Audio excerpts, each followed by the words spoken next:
is the notion of not being satisfied and being a bit frustrated. And I mean, how does that work? If you know, do you struggle in the same way with the painting? Heavens, get I frustrated, struggle, I get frustrated, I get chuck it out the cold, window. I get defeated, the rain washes it all off, or it gets blown away, or...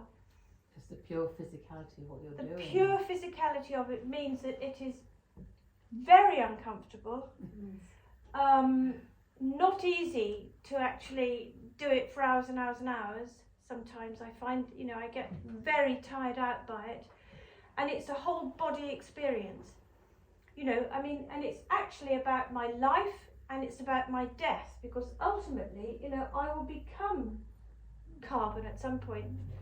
So, you know, it's really sort of like fundamental stuff, really. And are the you know, paintings that you think, oh, you know, I've just ruined that, it was okay half an hour ago and I messed it up, or paintings that you... Oh, I ruin more than I mean, this is just like 0.5% of what I make. Okay. There's a lot of work that doesn't make it, isn't there, Anna? Yeah, we do a selection, don't we? Yeah, but even there's stuff, you know, that you don't stuff see. You don't show me. Coping with that frustration, that's a tricky one, isn't it? No, no. It's never nice, is it, being frustrated? Never nice. But it's about being at the front of one's tent. You know that lovely story in the Old Testament of Abraham in the desert, and there he is in the desert, and these three visitors come along. Sarah is fiddling about in the back of the tent, so she wouldn't have known that those three visitors were coming. But Abraham was at the front of his tent, you know, and was able to be hospitable and ready and welcome these three visitors who happened to be angels. Now, I don't intend to live my life at the back of the tent. I intend to be at the front of the tent in case the angels come along. That's a good You know, because, you know, the moon is risen already. We can't see it today. The sun hasn't set yet, you know. There's all this stuff going on around us. You know, I like to be aware of it. I like to be there ready, waiting for it.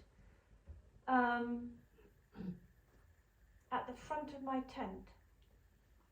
So it almost sounds like you're waiting for something to come and happen. Yes, and many times it doesn't, you know. So, but something happens. Something happens moment by moment. And if you think about this place here, you know, we're standing on alluvial mud. You know, we're standing in a river valley. That there is there's sort of, you know, we're here now, but there's stuff under us, there's stuff over us, there's weather coming in, you know. We're in the middle of becoming all the time. So of course I'm not ever making a painting that's perfect. It's all becoming, a becoming. So you're going out of all the weathers, you're sitting on the floor. Yes. Are you probably Gore-Texed up? Are you sitting on a mat? Are you seeking? Well, actually, Sam, it's very important to mention it. I don't like getting a wet bum. So I have a yoga block. And I'm fine as long as... And I also have waterproof trousers, which are very good for wind and everything. Waterproof trousers and either a thing that you kneel on as a gardener or a yoga block. Very useful. So I don't, and if you're dressed up for the job, it doesn't matter, does it? No. I'm reassured with your sanity. I was beginning to wonder. But I can't be bothered to carry a chair, you know, I can't be bothered to carry an easel, couldn't possibly carry an easel, get blown away anyway, because I would carry it back, you know. So I carry only what I can take in with me, and the thing is that the less I take with me, the more the land gives me. Are you looking for the special place? I mean, you said you were even happy with considering that Lidl was part of your Yes, preparation. Yes. But all these pictures are depths of the country. I know. And you just said, No. you said that, you know, you forgot that you were in a building just now. You were talking Yeah. about what's below your Yeah. feet and above your Yeah. head. And I just wondered whether you get terrible frustration with the modern world. Well, because I do seek to be more and more porous, I do find that the fact that the weather is climate change weather, and that you know there's plastics in things, and I can sort of feel the perturbance of the world. It's painful as well, you know, to wake up more and more is what I hope to be doing, you know, at the front of my tent. But of course it may not be an angel that comes to the front of the tent. You know, recently the barge came to the front of my tent. You know, literally, you know, I'm living in front of the barge. And if I'm honest, I'd rather it not be in the centre of my vision, because it calls me to attention. You know, I shall be called to engage with it. And to be perfectly honest, I'd rather jolly well not, you know. There's a bit of me that thinks, goodness me, there's enough to cope with without having to worry about those poor young men, you know. But B-side are beginning to engage with possible workshops, you know, and I shall probably join in, you know. But I'm resistant, John. You know, I don't want to be reminded that there's all this.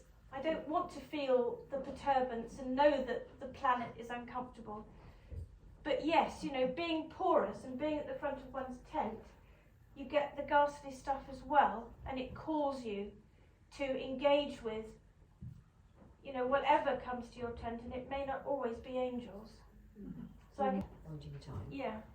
You're looking out at the landscape. Yeah. Are you initially sort of trying to sort of capture what the view in front of you, or is it your response to it that you're trying to capture, or just see how it develops? I mean, do you sort of start with a more formal, you know, here's the, you know, horizon line?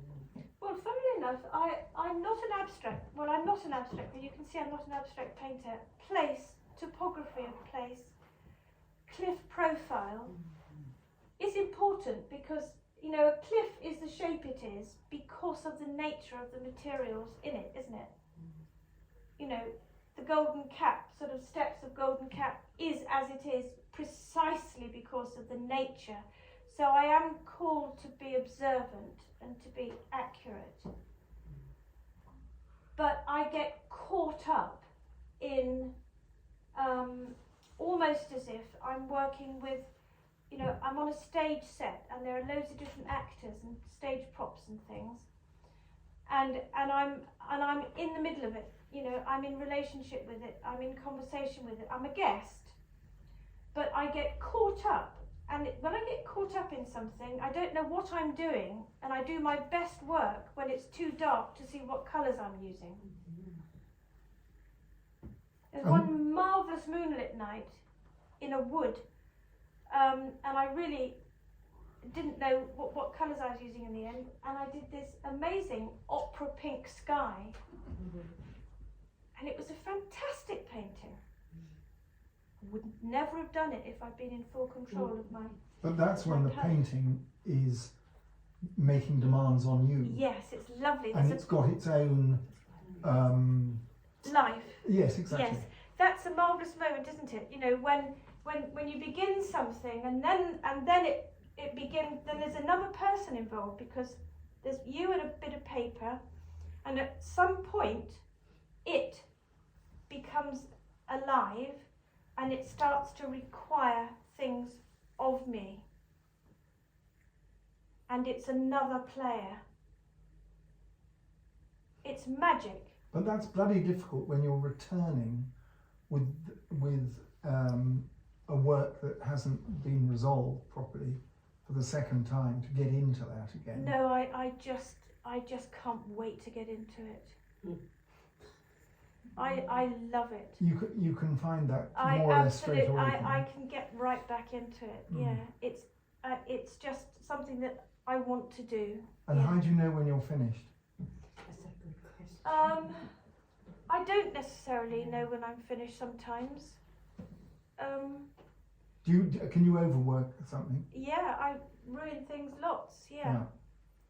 Sometimes the conditions change to such a degree that it finishes itself. You know, the session ends, and I have to end with it.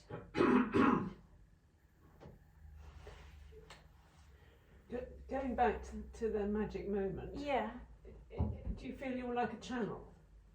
And just it's sort of pouring through you? I lose myself. Yeah. So I'm not myself discreetly me. I'm part of something bigger than me. I suppose it's like, I think people call it flow, don't they? Or bliss. Do they? Well, I wouldn't know about bliss. And what but about the man from Porlock? what about him? Well, can you be Interrupting. kicked off your concentration by someone with a bloody dog that comes running past you? Language. Yes, well, exactly. Yes, it can be very disturbing. You know, lots of things are disturbing. I don't feel anxious by myself, funnily enough. No, I don't mean that. I mean with the Francis, engagement. can I Yeah. say something? Yeah. I'm going back over 40 years when Yeah. I was with you Yeah, in West Dean, Yeah. where there is an arboretum. indeed. And the very first thing you did to all of us was give us a pampas grass and said, "Right, you're going to paint with that on paper." And then you talked. We talked to these trees, and you told us that they all have personalities and they're Did all I? different. Yeah, they were Did I? very magical. So I must have Yeah. been at it then, you know. Yeah, you were at it then. So, But then you see, I didn't know I was at it. I didn't know, you know, I just did it. yeah. The thing that's changed over the last few years is that I'm consciously waking up to what I'm doing and wanting to make it louder and larger and Yeah. amplify it is the word. But just to go on from that, I went home that night and in the dark painted a picture. Did you? And I did. And then a few months later, we were on a boat near a volcano, Stromboli, and we drove, not sailed, around there. And I painted a picture there, and it's a wonderful print I've got now. And it was really demanding, and everybody thought I was utterly mad. But it's that concentration of I know what that colour is, and I know what I can see, and you have the confidence, you know, and the spirituality of it, which is wonderful.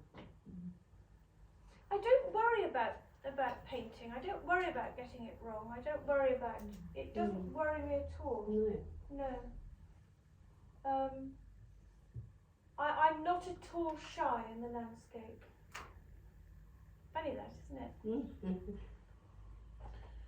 But how do you know whether you've got something wrong or whether it's a wrong? Well, it doesn't matter if it's wrong, you see. Wrong is not anything to do with it. The important thing for me is being there and the engagement. So if a nice painting comes out, which actually, you know, that is resolved in some way, then that's a bonus. But the main thing is being there. That is the nourishment, you know, that is the connection.